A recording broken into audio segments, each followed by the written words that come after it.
What I know about investigations is they're kind of like peeling back an onion. And as you go through each layer, you learn different things. To be a responsible prosecutor, you must look at all of those things in investigation to be fair to everyone involved. This is a very important matter, as you've already highlighted. And so, yes, the investigation seems that it will go past just this one phone call that we've discussed and that you played for your viewers.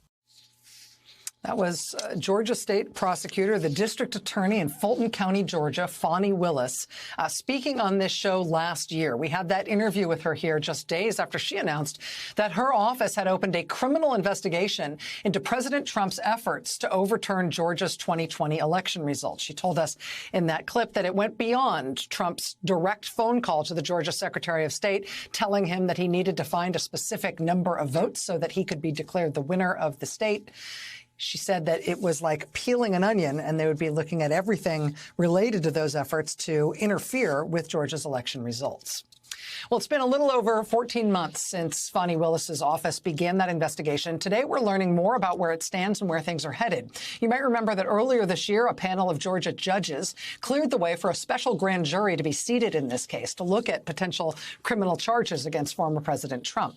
Well, today, in a new interview in the Atlanta Journal-Constitution, District Attorney Willis has confirmed something of a timeline for that special grand jury. She says she expects the grand jury will be seated starting May 2nd, and they'll start hearing from witnesses as of June 1st. In today's interview, she also notes for the first time that her investigation has already taken voluntary testimony from at least 50 people. She told the paper today that with the grand jury being seated now, she plans to seek subpoenas for an additional 30 other people at least. Of course, part of the special grand jury's job will be to sign off on subpoenas for folks who won't voluntarily testify, but will once they are compelled to by the grand jury. But then come June 1st, that grand jury is expected to start hearing from all the witnesses themselves. So all of that is new and notable.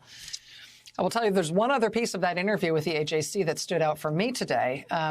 Fani Willis and her team have faced threats from very early on, ever since they first announced this investigation. That's one of the things we first talked to her about in February 2021. She was very candid about the threats that had come in to her and to her office since the investigation had been announced.